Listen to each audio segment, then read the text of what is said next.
Welcome to Granny's Justice, a place where secrets are spoken and silence finally ends. My name is Dorothy Ann Miller. I am 80 years old from Portland, Oregon. This story begins with a lavender dress. I bought it months before the wedding when my heart still carried its easy, stubborn hope. It wasn't extravagant, and I have never wanted extravagance. Just a simple dress with a soft sheen that caught light in a way that made me feel younger for a moment. I remember standing in front of the store mirror, smoothing the fabric over my hips, telling myself, yes, this will be the one. This is what I'll wear when my son takes his vows.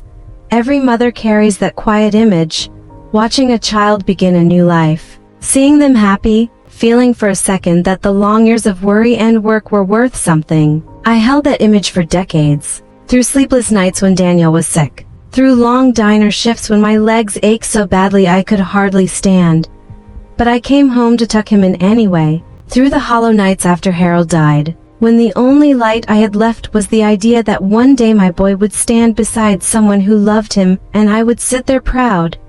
That lavender dress was meant to be the crown of all those small, stubborn sacrifices, my silent reward. But do you know where that dress ended up? Not at a church, not beneath bouquets and music, not where laughter rose like music. It hung in my closet, on its wooden hanger, unworn. On my son's wedding day I sat in my living room, alone, not because I was sick, not because I had died, because my son, my flesh and blood, had told me I wasn't welcome. Pause with me. Let that settle. Imagine carrying a child from his first breath.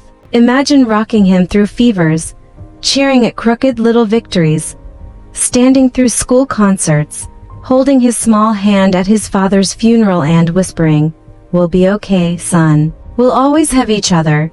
Imagine pouring a lifetime of ordinary love into one person, only to be told years later, "Don't come to my wedding." There's a pain there that language brushes at and fails to hold. It's more than exclusion. It is erasure. It is the ripping up of roots you thought would never come loose. When Daniel told me, my world paused. We were in my kitchen. He wouldn't meet my eyes. His voice was flat, practiced, like a cruel line someone handed him to read. "Mom," he said, "Melanie and I, we think it's best if you don't come. She wants the wedding small, intimate, no drama, no drama." As if my presence, the woman who gave him life, who fed him when he was sick, who sat up nights worrying about his future, would be the drama. I wanted to scream. I wanted to beg. I wanted to fall to my knees and hold his face and make him remember. But my throat closed. My words jammed like something stuck in a lock. All I could manage was a whisper, "Daniel, I am your mother." He looked away. That silence cut deeper than any blade. Silence isn't neutral, silence is a choice. And in that choice, my son chose her over me. On the morning of the wedding, I woke before dawn. The city was hushed. The streetlights still glowed like small, indifferent stars. I sat at my dressing table and stared at the lavender dress. I had pressed it the night before, more from long habit than hope. My hands smoothed the fabric, though I knew I would never wear it. I took Harold's photograph from the mantel, the one where his hands are calloused and his smile is soft, and pressed it to my chest. "We did everything for him, Harold," I whispered. "We did everything for our boy, and now we aren't even allowed to watch him start his life." Time crawled. Laughter and music bloomed somewhere across town. Vows were said. Glasses clinked. Photographers caught smiles. While the world danced, I sat in my chair, the dress beside me, Harold's picture in my hands, feeling my heart split a little more with every passing minute. Betrayal in that hour didn't arrive like a single stab. It was a slow, heavy ache, pressing down until I could hardly breathe. It was the silence on the phone that should have rung. It was a house that should have been full of voices, but echoed only with my heartbeat. Later, neighbors came by, their faces bright as if the sun itself had shone for them. "Dorothy, you should have seen it, the flowers, the music, the way Daniel looked in his suit. It was beautiful, beautiful." They did not know. They did not know that while they celebrated, I sat erased. While they toasted the couple, the woman who had raised the grooms sat alone beside a lavender dress that would never be worn. I forced a polite smile and nodded. And inside my chest something cracked. That is part of the cruelty. The world keeps spinning as if nothing has happened. People still talk about flowers and music as if your absence is nothing, as if your pain has no weight. So tell me, the one listening now, have you ever been left out of something you deserved to be part of? Have you ever felt invisible at the very table you helped build? If you have, write one word in the comments, invisible, because if you know that feeling, you know the weight I carried that day. And if you do not, perhaps my story will help you understand how some wounds never truly heal. I thought the wedding would be the final blow. I told myself, surely, nothing worse can come after this. But I was wrong. After the vows, after the photos, after the music faded, Daniel and Melanie came to me with a different kind of plan. They did not want to remove me from a single afternoon. They wanted to erase me from my own home.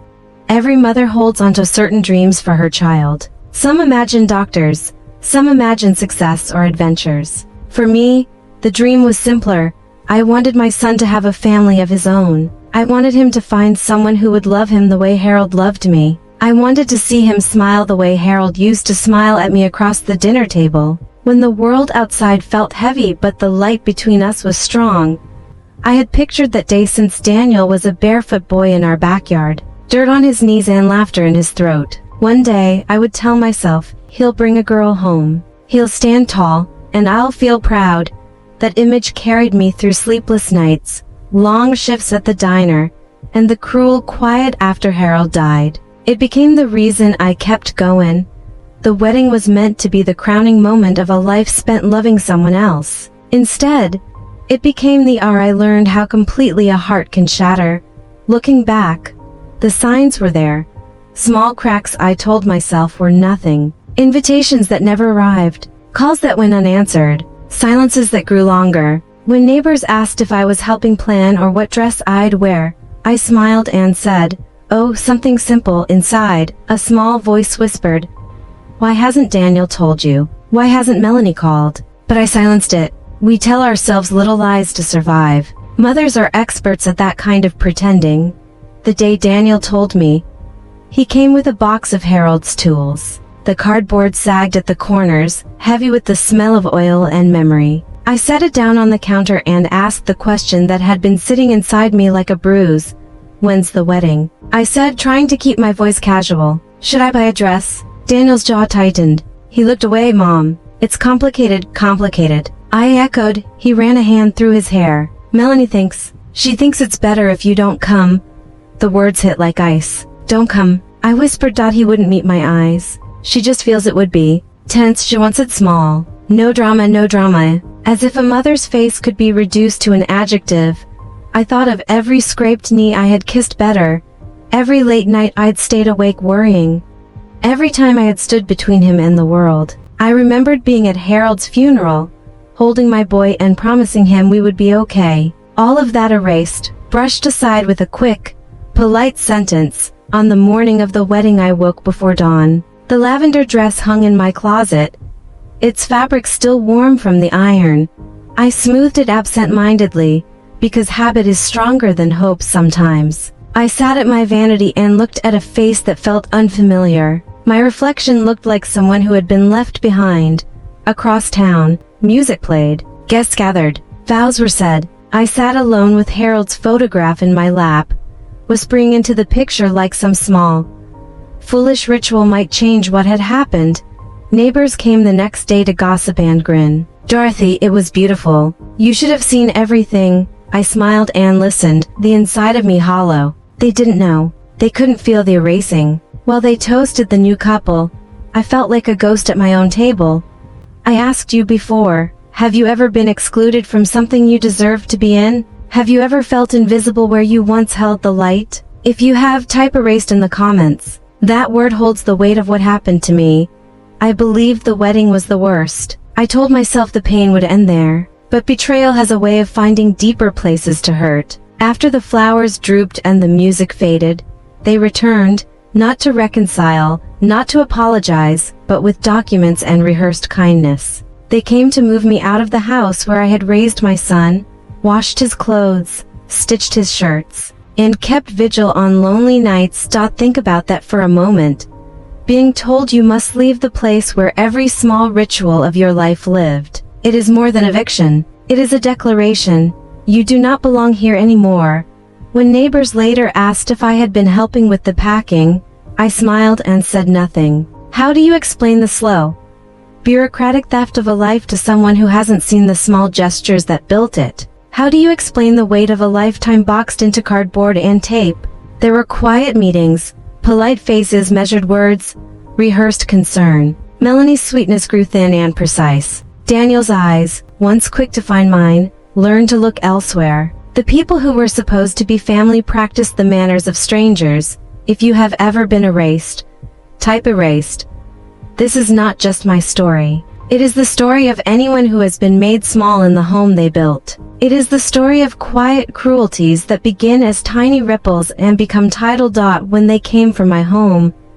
The wave hit everything I had left. I will tell you how it began, how it gathered force, and how, in the end, I refused to let them edit my life out of the pages. But first, remember the beginning, the lavender dress unworn, Harold's photograph against my heart, and the son who looked away. They did not want to remove me from a single afternoon. They wanted to erase me from my own home.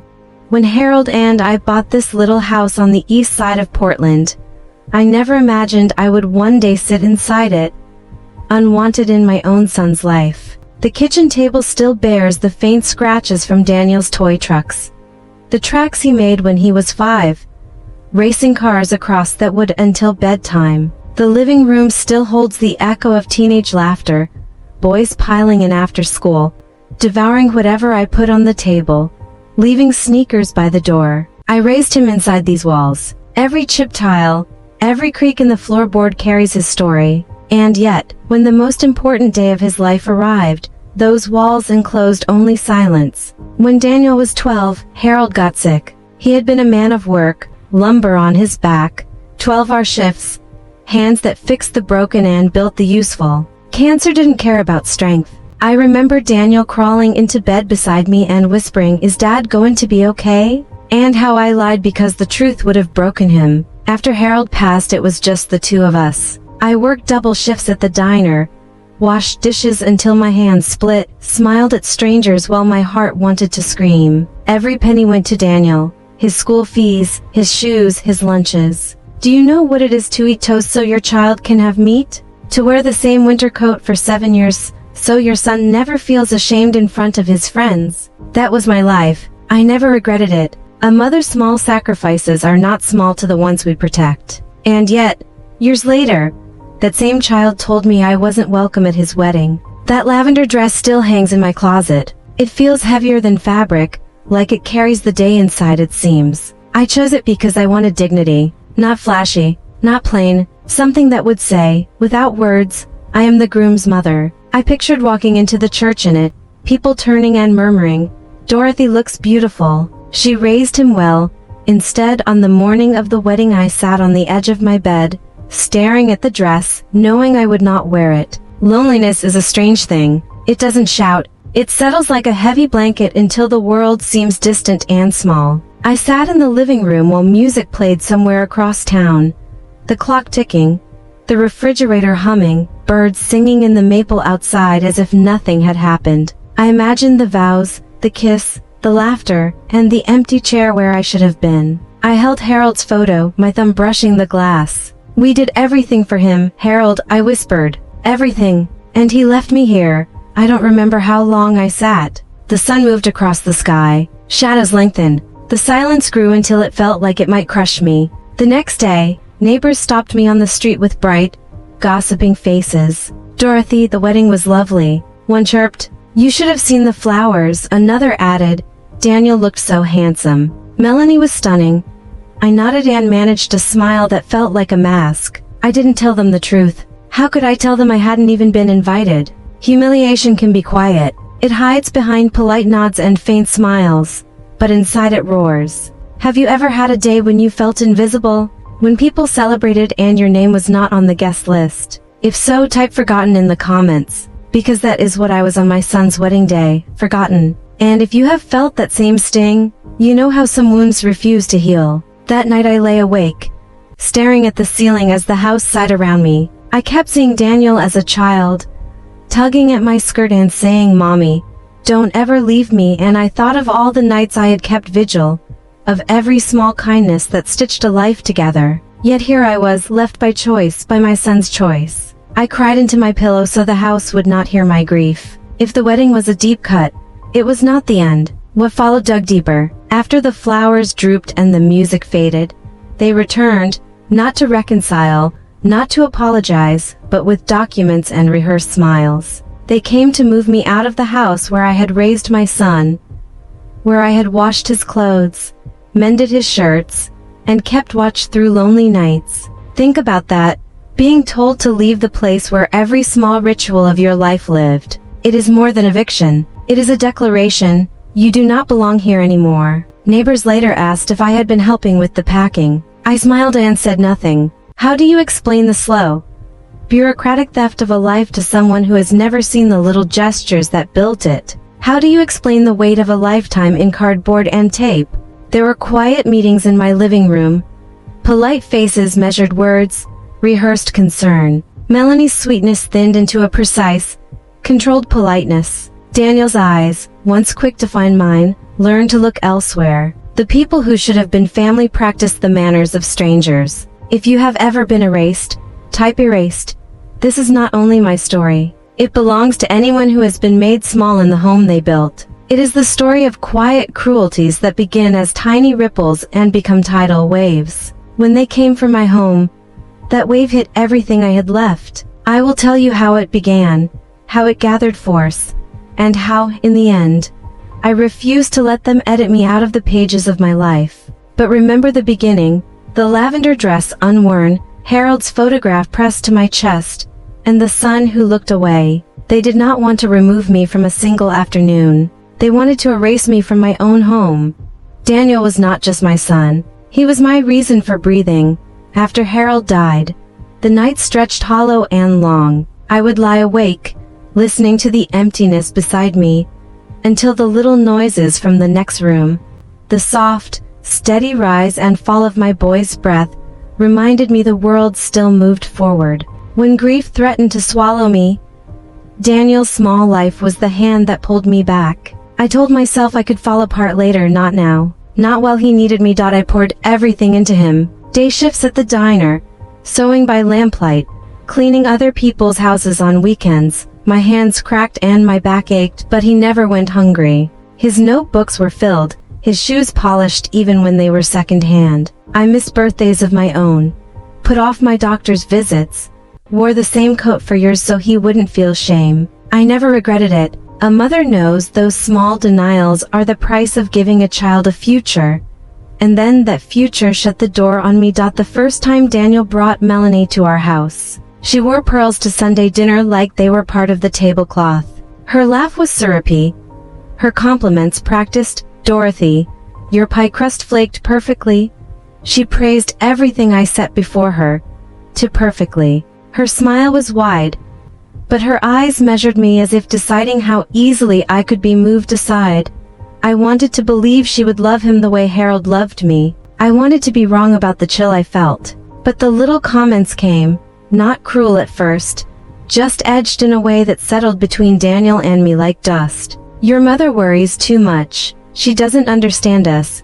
A phrase slipped into his ear one day, then another, and slowly the taste changed in him. What started as a drip became a slow poison. Bit by bit, he learned a new idea of me, outdated, troublesome, a problem to manage. On the morning of the wedding, while music floated somewhere across town, I moved through the house like a ghost. I tried to busy myself, wiped the corners of the counter, rearranged Harold's photograph, watered the plants, but each task blurred into tears. I found myself standing in Daniel's old room, where trophies still gathered dust on the shelf. Little League, Spelling Bee, track medals. I ran my fingers over them as if the dust might hold memory like a salve. "Do you remember?" I whispered to the empty room. "Do you remember who clapped the loudest? Who stayed up with you when you were sick? Who stitched your shirts?" My knees gave out and I sank onto his bed, clutching a pillow that still smelled faintly of him, and I wept until my throat felt raw. It is a strange grief to feel for someone who is alive and standing somewhere else, happy beneath someone else's arms. A few days later, I bumped into an old friend at the market. She smiled bright, unaware. "Dorothy, wasn't the wedding lovely?" Daniel looked so handsome. I told a small lie. "Oh, I wasn't feeling well," I said. I ate that sentence like dry bread. Telling the whole truth, that my child had chosen to exclude me, felt too heavy to put into the air. Humiliation can be quiet. It follows you into small talk and lingers in the corners of a room. It sits in the pause when someone asks how you are, and you practice the answer that won't reveal the rupture underneath.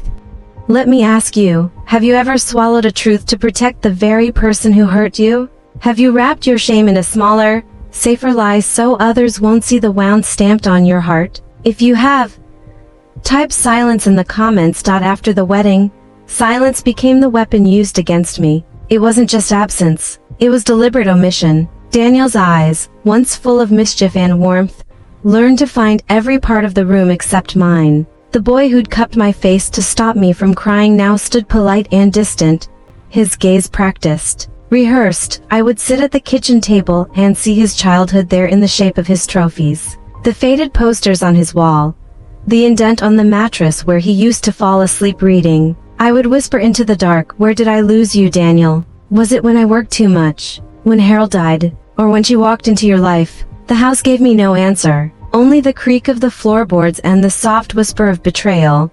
I believed the wedding would be the deepest cut, the final humiliation. But betrayal has a way of burrowing deeper than we expect. After the flowers wilted and the photos found frames, they returned to my doorstep, not to mend anything, not to apologize. They came with papers and polite smiles and a plan that would try to remove me from the place where every small ritual of my life lived.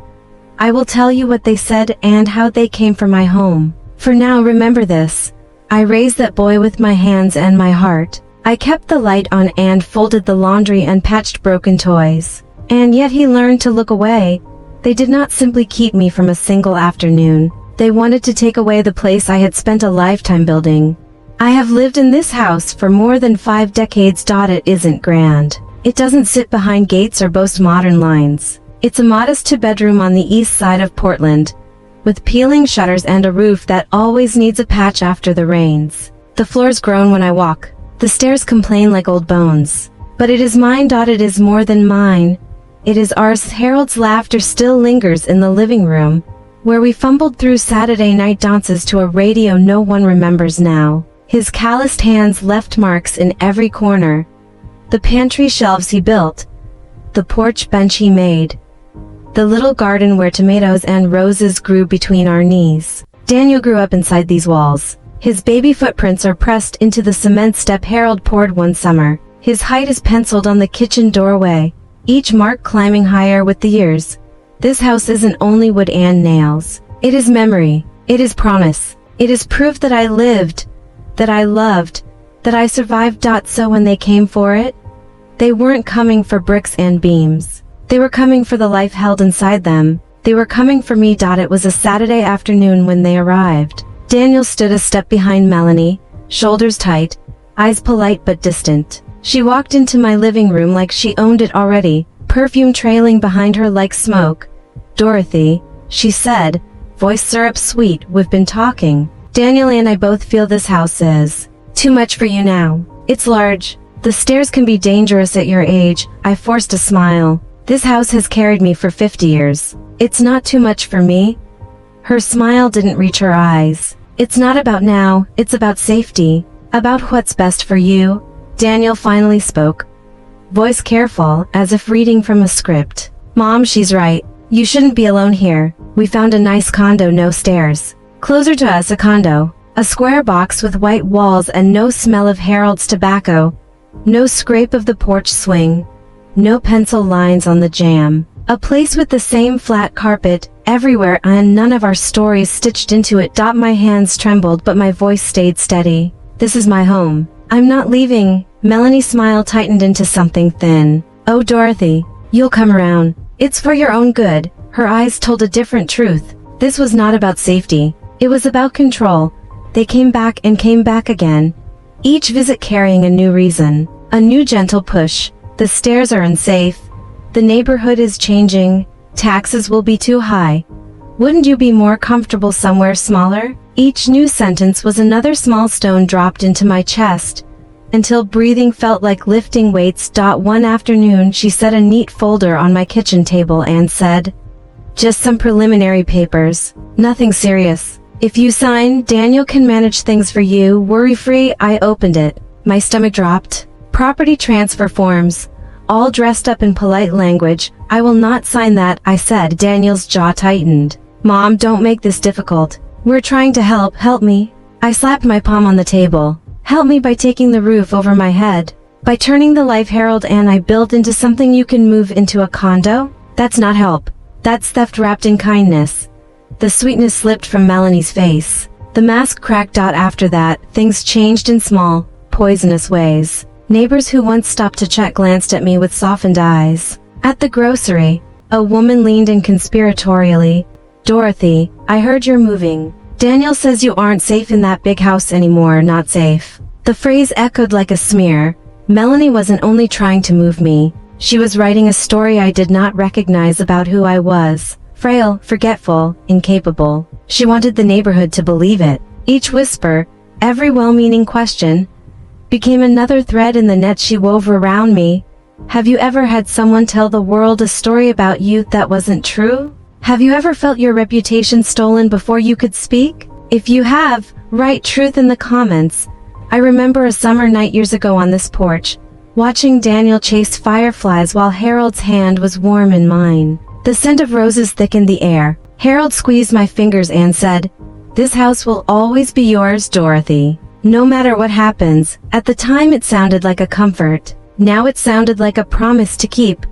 When the pressure became constant, I hit a breaking point. After yet another visit where the polite smiles carried threats beneath them, I closed the door, slid down to the floor, and let the tears come. But beneath the grief, something else kindled. Not acceptance, not surrender, rage. They mistook my age for weakness. They assumed I would be easy to erase. They forgot who I was. They forgot Harold's promise. They forgot the stubbornness sewn into my bones. Paper is protection, I thought. If they would use paper to take what was mine, then I would use paper to keep it.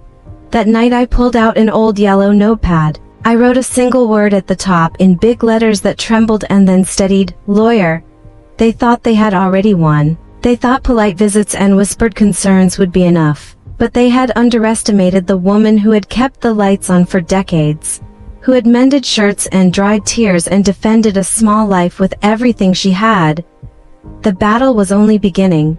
They left the folder on my kitchen table. The edges were neat, crisp, polite, almost friendly. But the words inside were jagged blades, property transfer, power of attorney, legal phrases that look harmless to anyone who doesn't live with the consequences. Black ink on white paper waiting for my name like vultures waiting for a last breath. I sat staring at it long after they had gone. My tea went cold beside me. The clock ticked. The refrigerator hummed. The house held its breath with me. All I could see were those words, waiting for my signature, Dorothy Ann Miller, in my own hand. Surrendering the roof over my head. The garden Harold planted. The doorway where we marked Daniel's height. I pushed the folder away, but it felt like it followed me, pressing its soft weight against my chest. That night the house kept me awake. Daniel's voice looped in my head, "Mom, don't make this difficult. We're trying to help, as if help meant stripping me of the last thing I had left." The word turned and turned until it choked me. Guilt came on like a tide. He's my only son, I thought. The baby I carried for 9 months. The child I bundled when fevers came in the night. The boy I worked myself raw for so he wouldn't miss school trips. Am I a bad mother for resisting him now? Shouldn't I trust him? Shouldn't I believe he wants the best for me? Tears soaked the pillow. I rolled toward Harold's empty half of the bed and whispered into the dark. What do I do, Harold? Fight him and risk losing him? Or surrender everything and lose myself? The house answered only with the groan of old pipes and the faint ticking of the hallway clock. I thought of Harold then. He was steady when storms came. I remembered the winter of 1985. When the mill closed and letters from the bank sat on our table stamped final notice. I remember the way I crumpled. certain we would lose the roof over our heads, and how Harold, calm as always, spread the papers out and took a pencil from behind his ear. "They think they own us because they've got paper," he said quietly. "But paper works both ways. They can use it to take. We can use it to protect. Learn it, Dorothy, use it. Paper is protection." He fought with persistence and a stack of documents and saved us. Now, decades on, his words came back to me like a lifeline. Paper is protection. But this was different. Then we battled banks and faceless institutions together. Now I was alone. And worse, I wasn't fighting a stranger. I was fighting my own son. That truth cut deeper than any letter ever could. It made me feel ashamed, as if by resisting I had failed some invisible duty of motherhood. What do you do when the same hands you raised now hand you a threat? I asked the empty room. There was no clear answer. Only the ache in my chest that sharpened into something else. Around midnight, I could not lie still. The house felt full of whispers. Floorboards settling, shadows shifting. I pulled open a drawer and found an old yellow legal pad Harold had kept. My hands trembled as I wrote, at first shakily, then with a steadier hand, "Lawyer." The word looked small, but it sounded like a bell in my head. I added bank, will, names. Each scribble was a stone laid on a path. A wall began to rise inside me, not of bravado, but of resolve. I remembered more of Harold's quiet lessons. I had once told him I was tired. He poured steady coffee and said, "We'll keep going, one step at a time. Protect what we built, not with fists, Dorothy, with paper." At the time I took it as comfort. Now I saw it as preparation. By dawn I had filled the pad with notes. Jacob's name, the lawyer Harold trusted, Mrs. Taylor at the bank, the years when Harold handled the mortgage, small details that might matter. My eyes burned from the lack of sleep, but for the first time in weeks I felt awake. They wanted me to believe I was powerless. Harold had shown me knowledge is power. Now I had to use it? Have you ever had to choose between protecting yourself and holding on to someone you love? Have you ever been forced into a choice that could break the bond it tried to save? If you have, type choice in the comments. When the sun came up I found Harold's handwriting in the address book and dialed the number. "Mr. Jacobs." My thumb trembled on the phone. The receptionist answered with that bright and tested cheerfulness of people who don't yet know the weight of your day. "Jacobs and Klein Law, how may I help you?" "My name is Dorothy Miller," I said, my voice low but firmer than I felt. "I need to see Mr. Jacobs. It's urgent." A pause. Then a chair creaked and a familiar voice. "Dorothy? Goodness, it's been years. How are you?" "Not well," I told him. "They're trying to take my home." Silence. Then the soft rustle of a person moving closer to the phone. "Come in tomorrow morning," he said. "We'll sort this out." I set the phone down and the pad of paper looked back at me. Fear still nibbled at the edges of my courage, but under it something new pulsed. A cautious hope. Tomorrow, the battle would begin. The next morning I dressed slowly, deliberately. My fingers fumbled with the buttons of my cardigan. My breath came short and tight. I hadn't been in a lawyer's office since Harold died and Jacobs helped us settle the estate. Back then Harold's hand rested on my shoulder. Now I walked alone. Portland's air was cool, the sky a low gray that threatened rain. I clutched my worn leather purse to my side. The yellow pad was tucked inside, pages full of scrawled names and frantic questions from the night before. Each step toward the brick building felt heavier than the last. At 80, my knees ached, but it wasn't just age. It was the knowledge that I was stepping into a fight, not against strangers but against my own child. The plaque read Jacobs and Klein Law. The door opened to the familiar smell of leather and dust. The receptionist looked up, red lipstick bright against her smile. "Good morning," she said. "Do you have an appointment?" "My name is Dorothy Miller," I told her. "Mr. Jacobs is expecting me." Recognition softened her face. "Of course. Please have a seat. He'll be right with you." I lowered myself into the leather chair. The office was orderly, framed diplomas, photographs of Jacobs shaking hands with community leaders, a neatness that felt like an armor. For the first time since the wedding, something in me, small, stubborn, felt a flicker of safety. Jacobs appeared a moment later, grayer and a little slower, but steady as ever. "Dorothy," he said and extended his hand. His grip was familiar, solid, too long, I whispered, and not for a good reason. He led me into his office and closed the heavy door with a click that sounded final and protective all at once. I sat on the opposite side of his wide desk, purse clutched like a shield. "Tell me everything," he said. So I did. I spoke like a river finally let loose. I told him about the wedding and the empty chair. I told him about Melanie's syrupy smile and the whispering that turned neighbors into questions. I described the folder on my kitchen table, property transfer, power of attorney, and how my name was meant to go on the bottom line like surrender. Jacobs listened without interruption, hands folded, eyes like a pair of steady hands themselves. When I finished, he let out a long breath. "You did the right thing coming here," he said. "Dorothy, you are not powerless." My heart thudded so loud I worried he could hear it. "But how do I stop them? They're family. They'll come back with kinder words and more polite papers. They'll convince people I can't manage on my own." He shook his head. "Family or not, the law is the law. And the law can protect you." He pulled a clean pad toward him and wrote with a practiced hand. "Here's what we'll do," he said, sliding the list across the desk. "Revocable living trust. We place your home and savings into it. With you as trustee, you keep control while you live. Others can't force it away. Durable power of attorney, but not for Daniel. You'll name someone who will act in your best interest. Healthcare proxy. To stop anyone claiming you're unfit. Updated will. To ensure your wishes stand. Not theirs." The words read plain and legal, but they felt like a ladder handed to a drowning woman. My throat closed. "Jacobs, I've never gone against Daniel. What if this breaks us? What if he never forgives me?" He leaned forward, voice careful but firm. "If you sign their papers, Dorothy, you'll have nothing left to lose. Not your house, not your dignity. Sometimes protecting yourself means risking their anger, but living under someone else's signature is not living at all." Tears came, sudden and hot. "I don't want to lose him. You already lost him the day he let someone else erase you," Jacob said, softer than I expected. "This isn't about punishing him. It's about saving you. Have you ever hesitated to protect yourself because you feared losing someone you loved? Have you ever let your needs slip away to keep a relationship alive? If you have, type heart in the comments. Jacob sat with me as I cried. He didn't hurry me, didn't fill the silence with platitudes. When my breathing steadied, he pushed the paper back toward me. "This isn't just about property," he said. "It's about your voice. If you sign their papers, you silence yourself. Sign ours, and you speak loud enough that no one can erase you."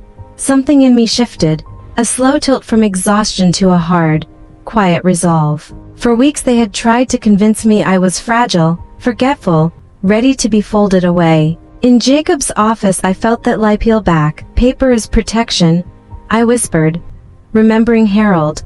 "Exactly," Jacob said. My hand trembled as I signed the first drafts that day. The ink was a blur at first, then steadied into lines. Each stroke felt like reclaiming a small piece of myself. I wasn't just defending rooms and a roof. I was declaring that my life, every baked pie, every sewn shirt, every scraped knee, meant something. I left Jacob's office with a folder in my purse and my steps steadier than when I arrived. For the first time since the wedding, I was not drowning. I was standing, but standing was only the start. The storm was not gone.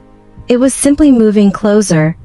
I folded my shoulders against the chill and walked back into Portland's gray morning. The rain beginning to fall in soft, steady drops.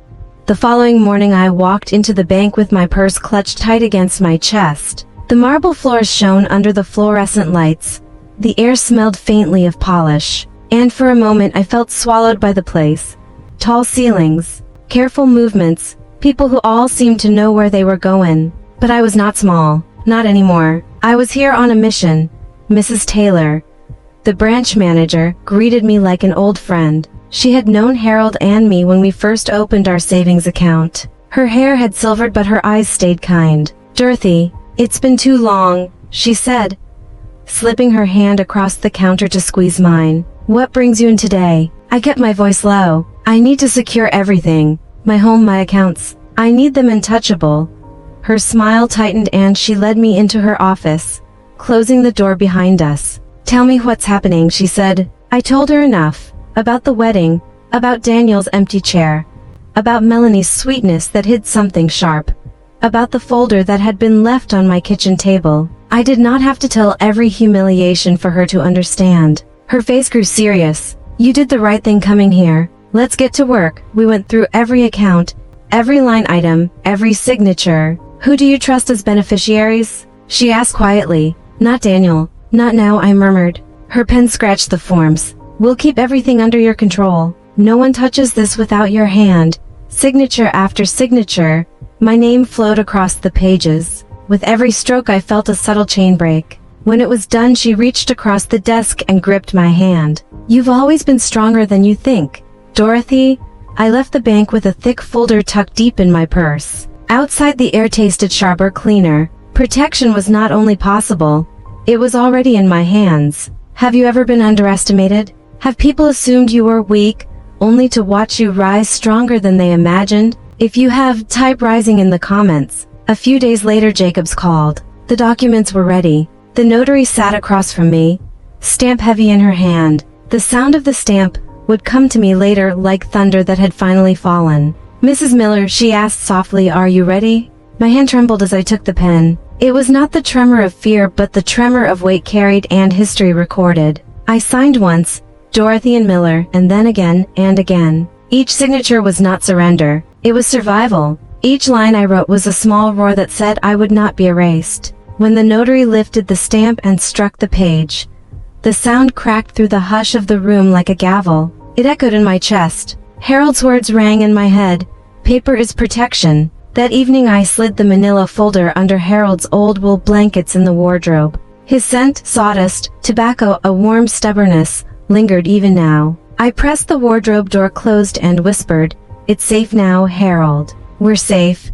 For the first time in months I slept without dread. But betrayal never sleeps. A week later there was a sharp knock at my door. I opened it to find Daniel and Melanie standing in the doorway like they had every right to be there. Melanie's smile was tight. Her eyes were patient with someone she believed had been softened by time. Dorothy, she purred, laying a folder on my kitchen table, nails tapping it like a metronome. We've brought the papers again. This time let's make it simple. Just sign. I looked at her, calm now. My fear had been replaced by something else, steadiness. I can't sign what I no longer own. Her smile flickered. What do you mean? I reached into the sideboard and pulled out my own folder, sliding it across the table. This house, my savings, my decisions, they're in a trust, protected, untouchable. For a heartbeat the kitchen held its breath. Melanie snatched my folder and flipped through it, hands frantic, nails clicking on the paper. This isn't valid, she hissed. It can't be. But the notary's stamp sat on the pages like a seal of truth. It was undeniable. Daniel's face went from shock to confusion to shame. Mom, you did this without telling me. Yes, I said, meeting his eyes without flinching. Because I cannot trust you to protect me anymore. Melanie shoved the folder back across the table as if I had dared to insult her. This isn't over, she spat. No, I answered softly. It's just beginning. Have you ever looked into the eyes of someone who thought you were powerless and shown them how wrong they were? If you have, type justice in the comments. They walked out of my house in silence, but I knew the fight was far from finished. The storm was coming, but I was ready to meet it head-on. It came on a gray afternoon. The sky was heavy with clouds that threatened rain but held back just enough to keep the world uneasy. I sat at my kitchen table, sipping tea, the trust documents tucked safely away upstairs. I had spent the morning in peace, humming as I tended Harold's roses. For the first time in months my chest felt a little lighter. Then 3 sharp knocks rattled the door. Not gentle, not polite. A demand. My hands tightened around the teacup before I opened it. I knew who it would be. Daniel stood on the step, shoulders tense, face drawn. Behind him, Melanie hovered like a shadow. Her smile stretched thin, her eyes cold. I stepped aside and let them in. My voice was calm, but my heart hammered against my ribs. They sat across from me at the kitchen table where Harold and I had planned the small, ordinary life we loved, where Daniel had done homework, where birthday cakes had been cut. The table had become a battlefield. Melanie set a folder down with a crisp slap. Her nails tapped the cover like a clock counting down. These are just some forms, Dorothy, she said, syrup sweet. Simple things, to make sure everything is managed properly. Her words dripped honey, but her eyes were knives. Mom, Daniel began, his voice stiff and rehearsed. It's just paperwork. You're getting older. We need to think about the future. He couldn't meet my eyes. He read the lines he'd been taught, hands clenched on the table. I looked at the face I had kissed goodnight so many times, the face I'd wiped of dirt and tears. Now it was a mask, taut, tight, unfamiliar.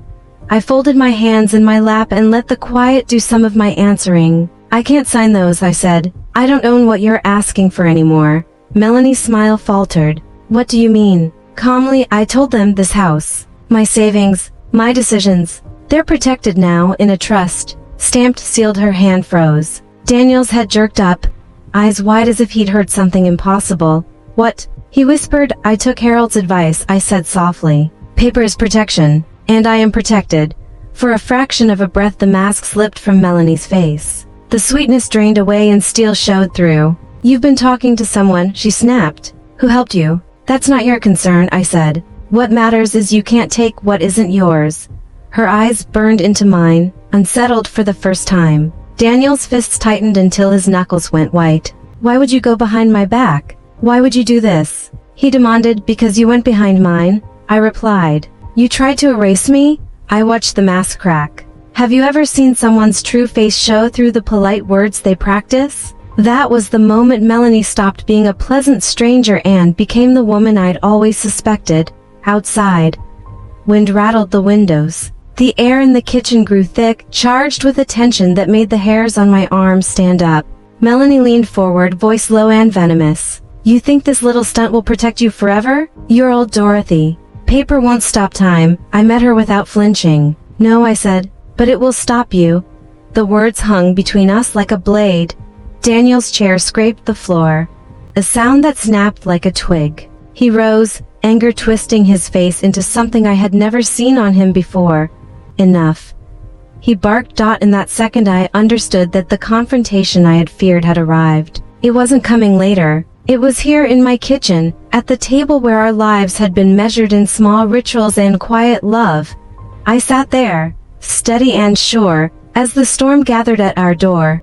Daniel had never raised his voice at me, not once in his childhood, not in his teenage years, not even during the surly independence of early adulthood. But now, in my kitchen, the house where he took his first steps, where I held him through fevers, where I prayed over him every night, his voice cut through the air like a whip. Enough, he shouted, his fist slamming into the table. The dishes rattled. The folder of papers slid toward the edge. I flinched, not because of the sound, but because of the face I saw, anger, cold, sharp, unfamiliar.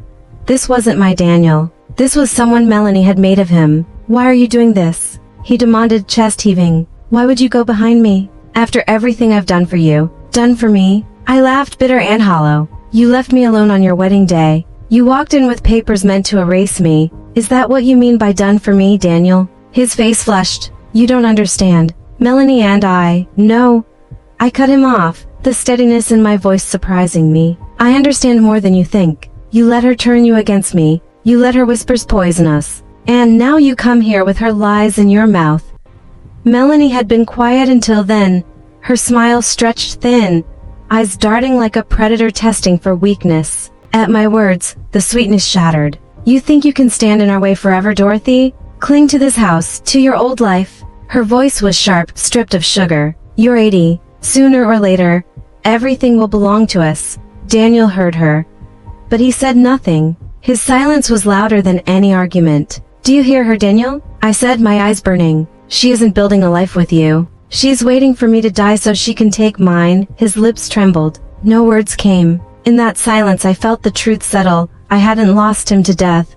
I had lost him to her. Have you ever looked into the face of someone you love and realized they were gone? Not dead, but taken by lies, pride, poison? If you have, type gone in the comments. Melanie leaned forward, perfume sharp, eyes gleaming. Sign the papers, Dorothy. Do it now, or this will get worse than you imagine. I closed my eyes, and Harold's voice filled the quiet of my mind. Paper is protection. Don't let them bully you out of what's yours. When I opened my eyes, I met her with steel. No, I said, I will not sign. Daniel's chair scraped back. He paced, hands running through his hair, frantic. Why are you making this so hard? He barked. Why can't you just trust us? I rose slowly. My knees ached, but my spine was straight. Trust is earned, Daniel. You broke it the day you locked me out of your wedding. The words landed like a blow. His jaw clenched. His fist tightened. Still he had no answer. Have you ever had to stand against the very people who should have stood beside you? Have you found strength in the moment you thought you'd collapse? If you have, type stand in the comments. Melanie stood then, the mask gone, voice sharp as glass. You think this is over because you signed papers with some dusty lawyer? We'll find another way. We'll make sure this house is ours. I smiled, calm. You underestimate me. That will be your downfall. Outside the sky broke open. Rain hammered the windows. Wind rattled the panes. The house groaned, but it stood, just like me. The confrontation wasn't ending. It was only escalating. The storm had passed, but its echoes lingered. The morning smelled of wet earth and roses. Sunlight spilled across the kitchen table, glinting on the teacup I'd left half full the night before. I should have felt lighter. I had stood my ground. I had faced Daniel and Melanie, and I had won a first battle. For the first time in months I had not surrendered. And yet a faint unease gnawed at me.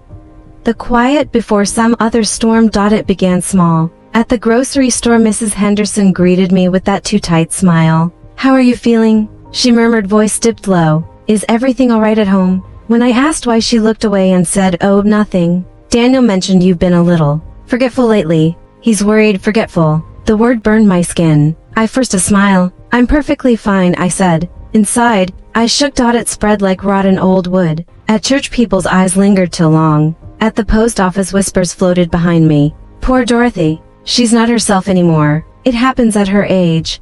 I knew whose hand guided those whispers. Melanie couldn't take my house with papers, so she tried to take it with perception. Paint me unstable, make the world doubt me, and the house will fall into other hands without another signature. It was cruel and clever, and I realized horribly effective. Days passed with the silence growing heavy. My roses bloomed and I hardly noticed. The trust documents were safe in the wardrobe, but whispers crawl under doors and through cracks. This stopped being only a legal fight. It became an assault on my name, my dignity, the way the world saw me. Dignity is fragile. Once it's bent, the mend is never quite the same. Have you ever been lied about? Had your name dragged through whispers until people looked at you differently? If you have, write name in the comments. One night I sat at the kitchen table with Harold's photograph before me. His eyes, soft in the faded print, seemed to ask, what will you do now? I understood the answer before I could speak it aloud. If Melanie wanted to erase me with lies, I would carve my truth into a place she could never reach. I pulled out my old journal, the one tucked away years ago, full of scraps of memory and recipes and notes about Daniel's childhood. I opened a fresh page and began to write, not only the fight over the house, but my life, my childhood, meeting Harold, the long small sacrifices, the joys, the wounds. I wrote down every detail I could remember, dates, names, the smell of Harold's work jacket, the sound of Daniel's laughter the night he learned to ride his bike. If she wanted to silence me, she would fail. My voice would live on these pages long after she was gone. As my pen scratched across the paper, something shifted. This was no longer merely about defending a roof over my head. It was about leaving behind a legacy, the real map of a life she could never alter. I realized then that paper could both protect the present and preserve the past. I would not only block her from stealing my house, I would make sure the truth of my life was undeniable, recorded in my own hand. And so I wrote, late into the night, tracing memory into sentences until the first light of morning stole across the curtains. The house felt fuller, safer, as if the words themselves had lined the walls. They could whisper, they could spread rumors, but they could not take what I wrote. They could not rewrite my past. When the sun rose, I closed the journal and pressed my palm to the cover as if to give thanks. This was no small thing, a testament, a map, a promise. A legacy Melanie could no more steal than she could pull Harold's smile from an old photograph. And as I set the pen down, a chill crawled up my spine. I knew she was already searching for her next weapon. But whatever she tried next, she would have to reckon with the fact that I had begun to tell the story. And that stories, once set on paper, are stubborn things. Every evening, when the sun dipped low and the shadows stretched across the walls. I sat at my kitchen table with my journal open before me. The first pages were shaky, my handwriting uneven from the tremor in my hand, but the more I wrote, the firmer my voice became. I wrote of my childhood in Oregon, the river that sang past our house, my father's strong hands, my mother's laugh like warm bread. I wrote of the county fair where I met Harold, how his smile was shy and certain, how he took my hand like it was something sacred. I wrote the first time they placed Daniel in my arms, how the world narrowed to the small hot weight of him, and how every choice afterward bent toward keeping him safe. I wrote the long nights of Harold's illness, the double shifts at the diner, the quilts I stitched by lamplight. I wrote the wedding day that tried to erase me, the lavender dress hanging unworn, the empty chair, the silence that fell like ash. Each sentence was a small stone laid in the foundation of my truth. Outside, Melanie's lies spread like fire. At church, Mrs. Carter leaned close and murmured, "Dorothy, you should let Daniel take care of things. It's too much for you now." At the pharmacy, the clerk smiled. To Bright, "Do you need help remembering your medications?" Daniel said, "You've been forgetful." The word stung every time, not because it was true, but because when enough people repeat a lie, truth begins to feel like fiction. Days blurred into quiet. Phone calls thinned. Invitations stopped. The world shrank until the street felt like a stage and everyone else played a part Melanie had written. Alone on the porch at twilight, with the sky turning purple and gold, I felt the weight of invisible eyes, the judgment of voices that never owned their cruelty. Loneliness pressed against me like a second skin.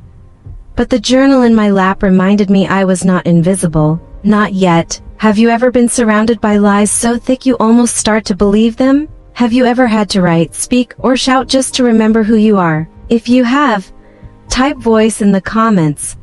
One afternoon, Mrs. Taylor from the bank appeared on my doorstep with warm bread tucked under her arm. She had known Harold and me for years. As we sat at my table, she watched me for a long minute and then said, "Dorothy, people are talking, but I know better. I've seen your strength. Don't let them write your story for you." Her words lit something inside me. Maybe protection wasn't only legal, maybe truth, spoken plainly and often, could fight back too. That night I wrote a new line in the journal. "They will not silence me. My truth will outlive their lies." The next Sunday I tucked the journal inside my purse and walked into church with my shoulders squared. When Mrs. Carter leaned over and offered her pitying whisper, I did not smile politely. I looked her straight in the eye and said, "Don't repeat Melanie's words. Repeat mine. I am not confused. I am not forgetful. I am fighting." The look on her face startled. Uncertain was the first crack in the story Melanie had tried to build. For the first time, a whisper stopped midair. As I left the church and sunlight broke through the stained glass windows, I felt a shift. Melanie had assumed I would remain quiet. She had banked on my silence. But I wasn't silent anymore. I was writing. I was speaking. I was showing up. That evening I turned another page in the journal and wrote down names and dates and small truths. The day Harold built the porch bench. The summer Daniel learned to ride his bike.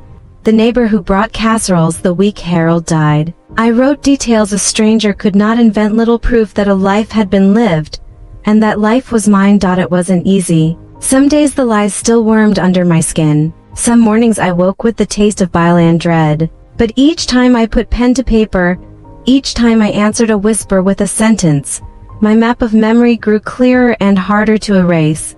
People began to notice in small ways. Mrs. Taylor called more often, checking in. A neighbor who had once averted her gaze at the post office stopped and held my hand. "I heard what she said," she admitted. "But I know you, Dorothy." I remember. Those small acts of recognition were like sunlight through rain. They did not change everything, but they mattered, and there was something else. The journal itself became a shield. I kept it in a place only I knew. When fear came, when the rumors rose and I imagined doors closing, I would open its pages and read the proof of my life back to myself. The words steadied me. They made me remember who I had been, who I was, and who I would still become. If you have ever had to carve your name back into a world that tried to forget you, if you have ever put your voice down on paper so you would not be swallowed by falsehood, type voice in the comments. Melanie pushed back in ways I expected and ways I did not. She planted more rumors, leaned into the pity people offered, and tried to make the truth feel like confusion. But every time she raised a new lie, I lifted a new page. When she said I was unfit, I produced receipts, letters, neighbors' recollection, small, ordinary proof that a life of care cannot be undone by gossip. When she whispered that I had lost my mind, I read aloud passages I had written years ago, calendar entries, recipes with dates, notes about Daniel's school plays. People heard the consistency, the detail, the human texture that rumors could not mimic.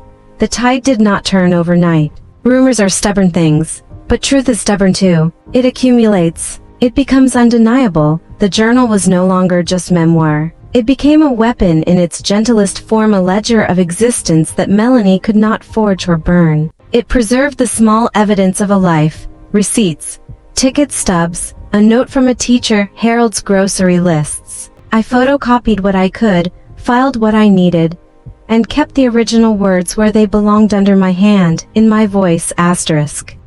One afternoon, a young woman who worked at the library, someone who had overheard the gossip, brought by a stack of photocopied clippings, old community newsletters, a mention of Harold at the volunteer drive, a photo of the two of us at the church bake sale. She placed them on my table and said, "They're real, Dorothy. You're real." I folded my hands around those pages and felt less alone. This was not about winning hearts with speeches. It was about making the truth stubborn, about turning facts into fences Melanie could not climb. It was about building a life that could be verified, not whispered away. And every night as I closed the journal, I felt the weight of the pen in my hand like a promise. They could spread their rumors, but they could not rewrite the record I was making. They could not steal the details I had lived. The campaign of whispers continued. Some doors stayed closed, some voices remained cold, but more often than not, when someone paused to ask and I answered in the open, the pause lengthened into understanding. The more I spoke, the more the world around me learned the sound of my truth. So I kept writing, night after night, until the pages filled. I wrote not only to keep what I had, but to hand a map to those who would come after me so they would know the truth without having to listen to the lies. Asterisk. The roses he planted decades ago still bloom in the garden, reds, yellows, soft pinks that carry his memory in every petal. On mornings when the world feels too heavy, I bend to breathe them in. The scent is sharp and sweet, and for a moment it is as if he is there beside me, soil under his nails, hands steady and sure. "This house will always be yours, Dorothy," he used to say, standing in that very soil. "No matter what happens, you'll never lose it. I'll make sure of that." Those words felt simple then. Now they are my shield. I first met Harold at the county fair in 1961. I was 19, wearing a pale blue dress my mother had sewn, my hair pinned up so I would feel older than I was. He was at the ring toss booth, sleeves rolled, sweat on his brow, smiling shy and steady. When our eyes met, something in me paused, a small, sure knowing that this man would shape the rest of my life. He handed me a ring with a quiet, "Give it a try, miss." I missed every throw, and he laughed, not mocking but warm. "Don't worry, I'll win you one," he did, a stuffed bear, cheap and threadbare, but to me it was treasure. I kept it for years, tucked away long after its seams had frayed. We married 2 years later in a small church, wildflowers picked from the roadside, a borrowed suit, a dress my mother altered. The reception was in the church basement with sandwiches and punch. We had nothing, but we had each other. That was enough. Harold worked at the mill with rough, honest hands. I worked the diner. Money was scarce, but laughter wasn't. We danced clumsily in the kitchen to songs on the radio, ate beans by candlelight when the power went out, whispered our small dreams into the dark. Those years built us. One night, when Daniel was still a baby and fireflies blinked in the yard, Harold took my hand on the porch and said, "Dorothy, no matter what comes, I'll protect you. This house, this family, they'll always be safe." I leaned into him and believed every word. He kept that promise until the day cancer took him. When Harold died, the world tilted. The house felt too large, the bed too wide, the nights endless. I remember the kitchen the morning after his funeral. the roses still brave against the cold, the silence heavy as cloth. And I remembered his voice, the phrase he said so often, paper is protection. That memory became a lifeline. It guided me when the wedding left me empty and when papers were slid across my table like knives. It taught me to use what they used, to answer paper with paper, memory with record. Do you remember the first time you felt truly safe in someone's arms? The moment you thought, no matter what, I'll be okay because they're here? If you do, type as AFE in the comments. Even as I lean on Harold's memory for strength, I know the world keeps moving. While I tend the roses and write my story, Melanie sharpens knives in the shadows. She watches, she waits. She is planning her next move. And whatever she tries next will be her boldest yet. It began with small things. A cough that lingered. The way Harold would rub his chest after a long day at the mill. We told ourselves it was exhaustion, age catching up. Then the weight loss. The way his shoulders slumped. The nights when he could not catch his breath. I remember the doctor's office like a sudden cleft in the world. The words fell from his lips like stones. It's cancer. My world cracked. Harold, the man who had always seemed indestructible, grew fragile. His hands trembled. His laugh thinned. The steady stride that had carried our life stuttered. Overnight I became nurse, wife, mother, and provider all at once. I cooked soups he could barely touch, read the paper aloud when his eyes tired, held him through nights when pain took him like a thief. Whenever I cried, he squeezed my hand and said the same thing, calm, certain, Dorothy, don't let this house go. Don't let them take what we built. The last night was quiet in a way that makes the world ache. Daniel, still a boy then, slept in the next room. Moonlight spilled cold across the floor. Harold's grip on my hand was thin, his voice a rasp. Paper is protection. Remember that. Promise me you'll fight for it. Tears blurred everything. I promise, Harold. I won't let it go. He smiled, pain softening for a breath. Good. Then I can rest. He was gone with his next breath. That promise lodged itself inside me like a stone, unmovable, heavy, necessary. The years that followed were hard and honest. I worked double shifts, cleaned houses, served strangers with a smile while grief gnawed at my ribs. I came home to a house that echoed with absence and learned to keep the lights on when every part of me wanted to stop.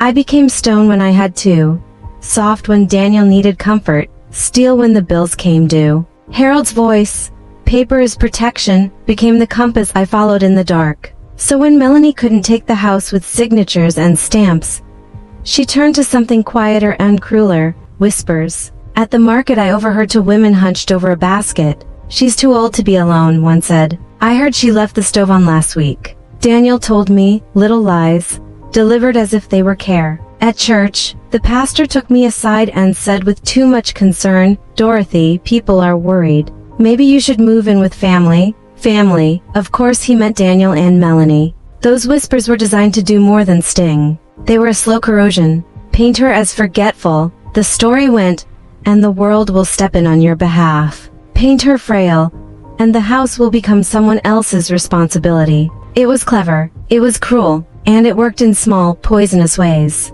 Isolation tightened like a second skin. Calls thinned, visitors stopped by less often. Invitations vanished. People I had known for decades began to lower their eyes. Pity replaced the warmth that had once been there. Pity is a subtle cruelty.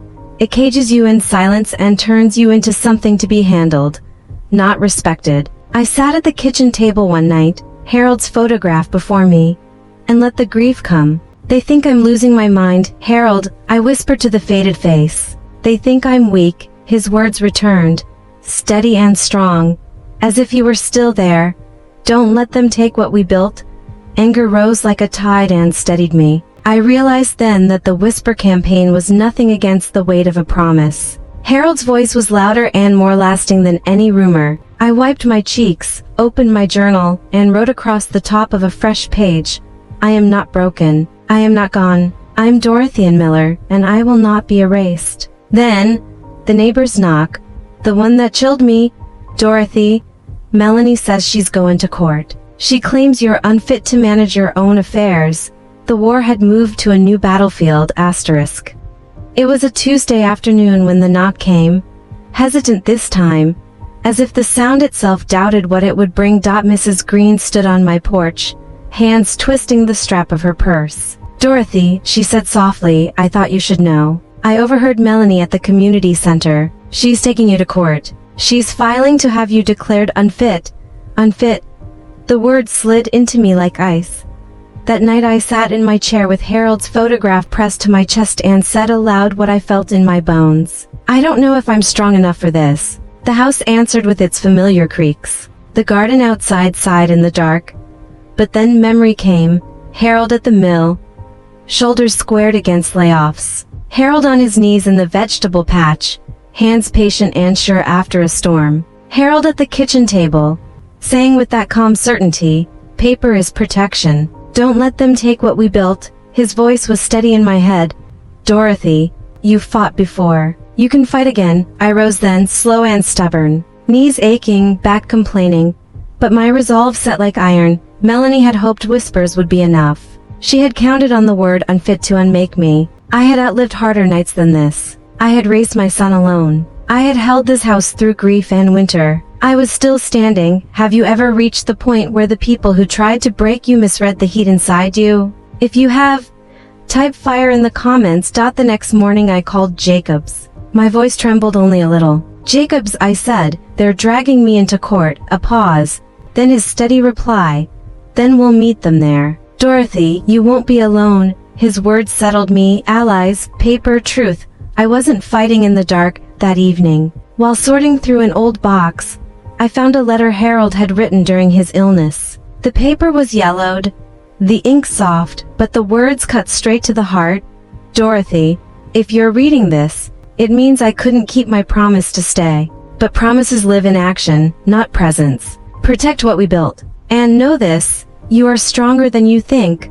I pressed the letter to my chest and felt the amber inside me glow hotter. "I'll protect it, Harold," I whispered. I meant it. The days that followed were full of the same low, poisonous noise, market gossip, the pastor's tentative questions, neighbors' sit-along glances, confused, forgetful, incapable, words meant to make a house owner look like a child who needed someone else to decide for her.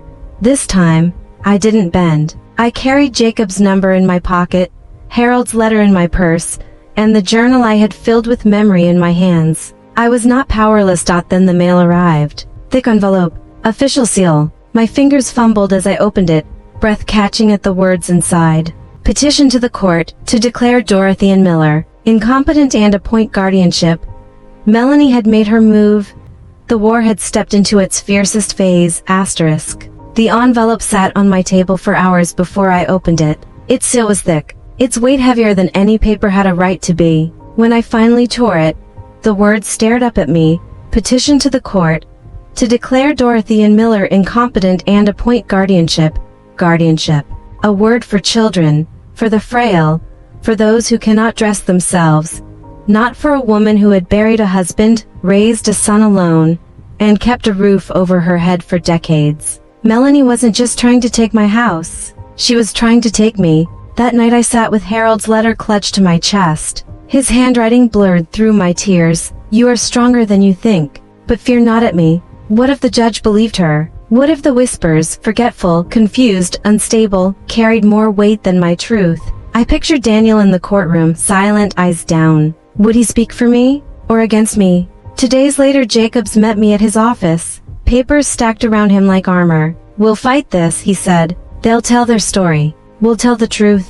You'll testify. You'll show the court who you are." Testify. The word felt foreign, then powerful. His steady eyes made me believe it.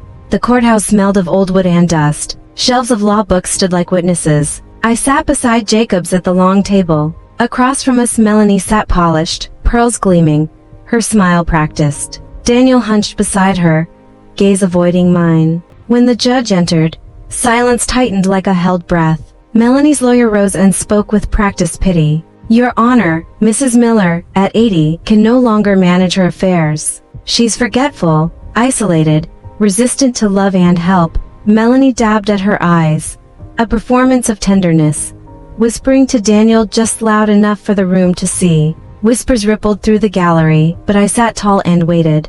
"Mrs. Miller," the judge said, "you may speak." My knees trembled as I stood and walked to the witness stand. I raised my hand, swore the oath, and then spoke. They say I am forgetful, I began. But let me tell you what I remember. I remember the day Harold and I bought this house. The smell of fresh paint and roses. I remember working double shifts so my son would not go hungry. I remember being locked out of his wedding, and the papers laid across my table asking me to surrender everything Harold and I built. Forgetful. No, I remember too much. The room held its breath. Even the judge leaned forward. They call me unstable, I went on. But I am here, speaking for myself, managing my affairs, defending my life. If standing here is instability, then so be it. What I will not accept is being erased. When Jacobs laid out the trust documents, bank records, notary stamps, the room shifted. The judge's brow furrowed as he reviewed the evidence. So Mrs. Miller has secured her property, updated her legal protections, and continues to manage her affairs. He asked. Yes, Your Honor, Jacobs replied. She has done more than many half her age. Melanie's smile cracked. Her lawyer faltered. Daniel's face flushed. For the first time they looked small. When the gavel finally fell, the judge's voice rang clear. Petition denied. Relief hit me like a wave, sharp and overwhelming. I breathed in air that tasted like something reclaimed. But across the room I caught Melanie's eyes. They were not defeated. They were burning. Her quiet had hardened into a promise. She wasn't finished. Not yet. The courtroom had emptied, but its echoes clung to me. The gavel's strike, petition denied, replayed in my head like a hymn I couldn't stop humming.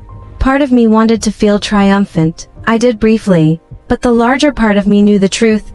Melanie hadn't lost. She'd been wounded, and wounded people strike hardest. Later that week I saw them outside the courthouse, near their car. Daniel leaned against the door, head buried in his hands. Melanie's voice sliced through the air. You promised this would work, she hissed. Do you know how humiliated I was in there? An old woman made fools of us. Daniel mumbled something I couldn't catch. Melanie snapped. Don't you dare take her side. You think this is over? No, she'll regret ever crossing me.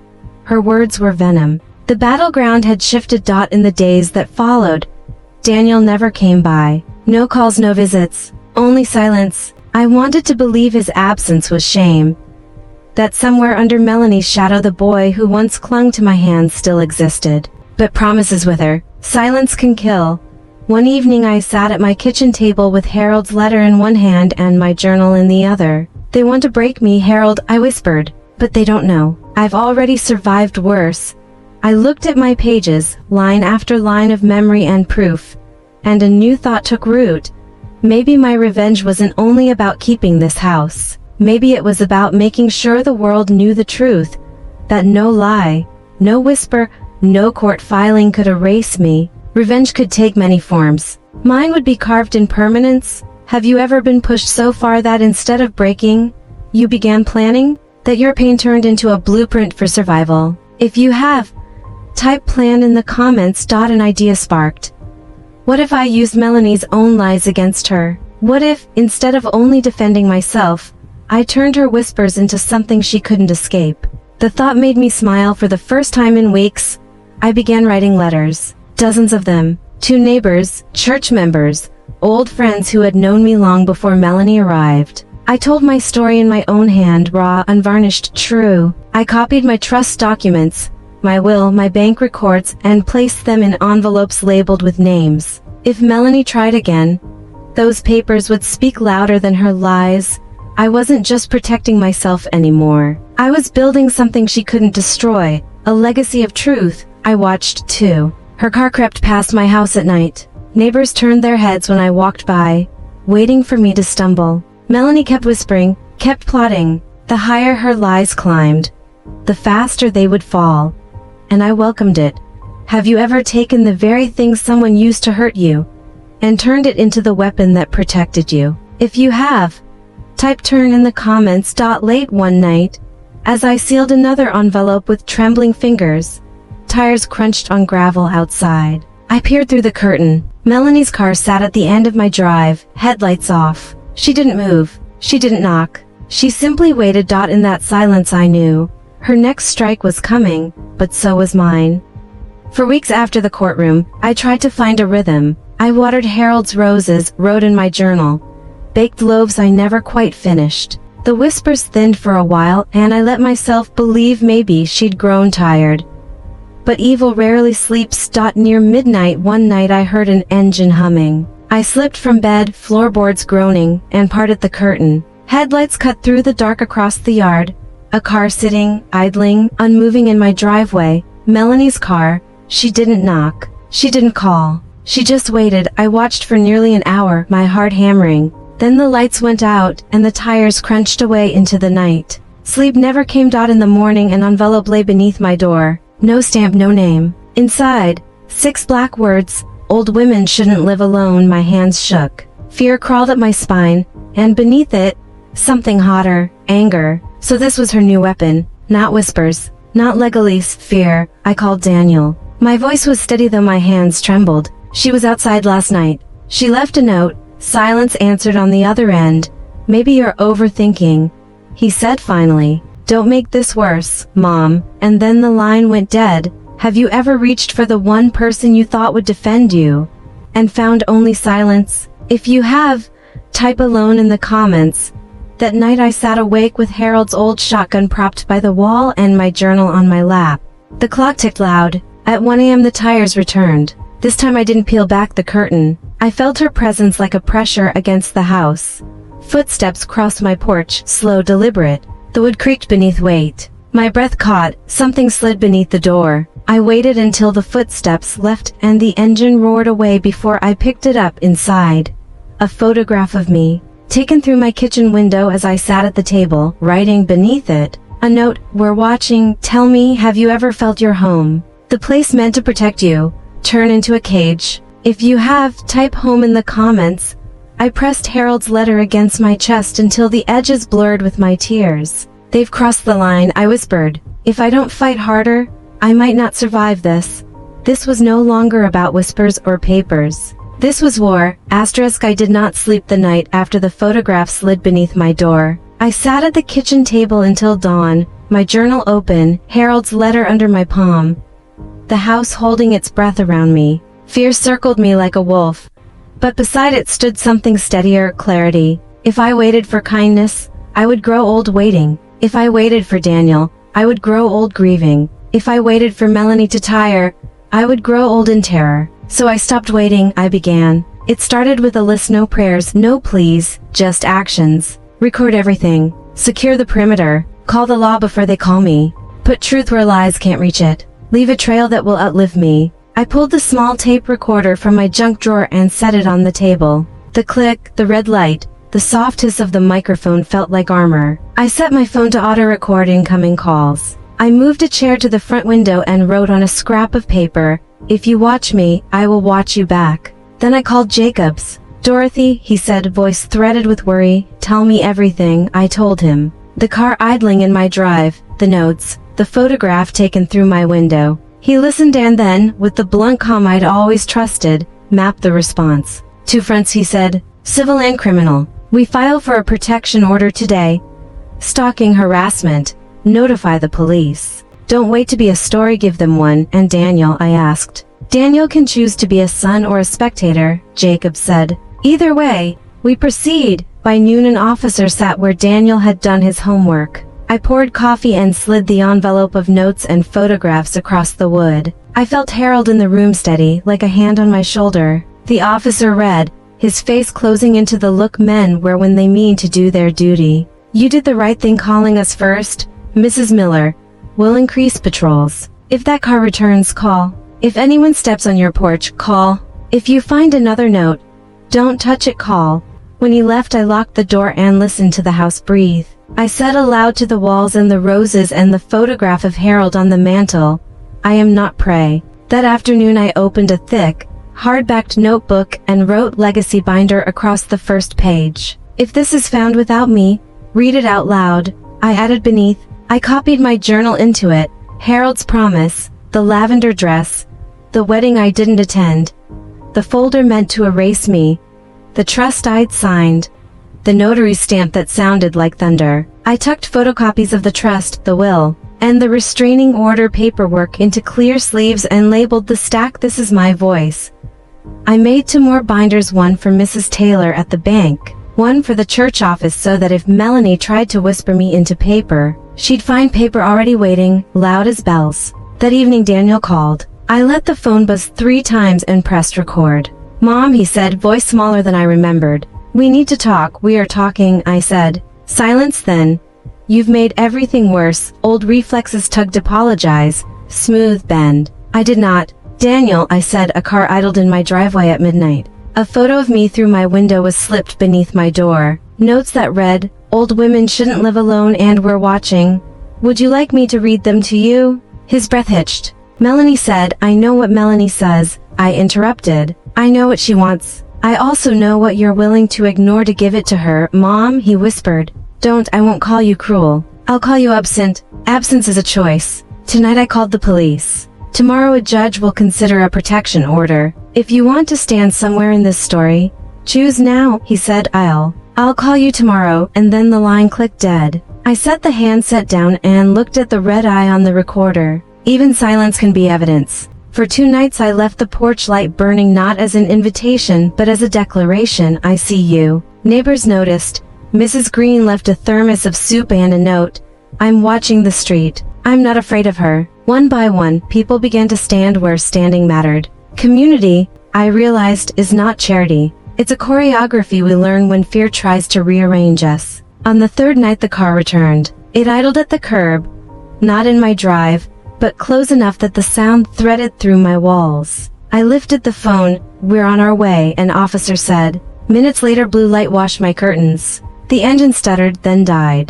The car drifted off like a shadow, realizing dawn had come. I slept, not because the world was safe, but because I had placed lights where darkness wanted to nest. Court followed this time for a protection order. Jacobs did not shout. He stuck facts, dates, times, copies of envelopes preserved in plastic sleeves. He presented a photograph of the photograph, a frame within a frame that showed what it means to be prey in your kitchen. Melanie's lawyer argued coincidence and misunderstanding. The judge looked at the timestamp on the night of 12:47 a.m., and then at the list of times her car had been in the neighborhood. The gavel cracked. Boundaries found teeth. After the hearing, I passed Daniel in the corridor. He looked older than he ought to feel. "What do you want me to do?" he asked like a boy hoping for an easy answer. "Choose the truth," I said. "Not me, not her. The truth. Keep choosing it until it becomes your habit again. Come by the house alone." He came at dusk. We sat with no folders between us, just 2 cups of tea. I put the binders in front of him. "This is my voice," he read. "The lavender dress. The morning I waited for his call." The note slipped beneath my door. His hand covered his mouth. He whispered, "I didn't know. You didn't want to," I said. "That's different from not knowing." He closed the binder. "And if I'm too late?" "You're late," I said. "Be early for what comes next," he cried. I did not take his hands. Some bridges must be crossed alone. He left with his keys. It was enough. Melanie came once more. She did not step onto my porch. The officer's card taped beside the bell flashed in the sun. A nitrogen monoxide trespassing sign printed plain. Jacob's advice hung like a lookout. She studied my house as a general studies a hill she failed to take. When she saw me in the window, she smiled. A tired thing, the mouth of a woman learning defeat. I lifted my phone so she could see the lens, and she lowered her eyes, got in her car, and drove away without checking if Daniel watched from the street's far end. He did not. Afterward the roses bloomed like a small rebellion, yellow cups of light on the table, fat and stubborn. I trimmed them and set them where I could see them. I kept the binders, the order taped to the pantry door, the porch light on. Mr. Thomas showed me how to change a bulb safely and left a step stool by the broom. These were not grand victories. They were choreography. One neighbor doing a small brave thing, another answering, until fear had fewer places to hide. Daniel comes by on Sundays now. He sits on the porch steps and asks about recipes as if I've always been wise about soup. He does not say Melanie's name. When he leaves he kisses my cheek and says, "Next week." The way a boy promises to be home by dark. I don't count the weeks. I count the consistency and call it change.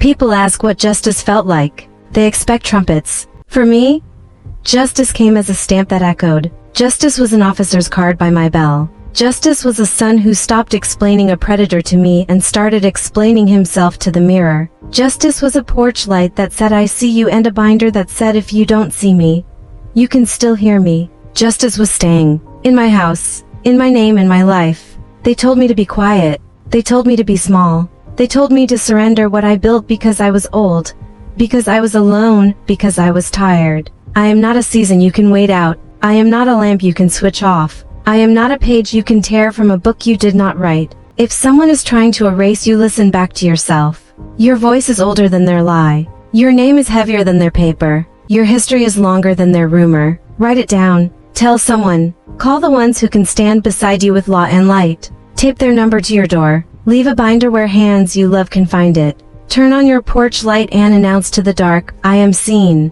I am here, I am staying. And if they ask for permission to take the roof over your head, the life in your bones, the dignity in your spine, tell them what I told mine.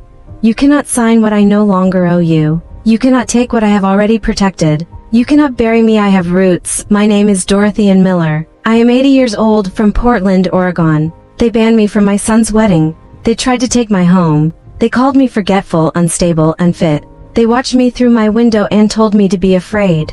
But I am still here. The roses still bloom. The stamp still echoes. My justice, quiet, patient, relentless, will outlive their noise. If this story found you at midnight, if it found you on a porch with a light that flickers, if it found you with a letter in your pocket from someone who loved you enough to promise you safety, stand up now, breathe, put your name on your life again. Type one word so the others can find you. Here, not because I need to see it, because somewhere, someone is waiting to know they are not alone. Justice doesn't always roar. Sometimes it signs. Sometimes it knocks. Sometimes it simply refuses to leave. Tonight, let it be your turn to stay.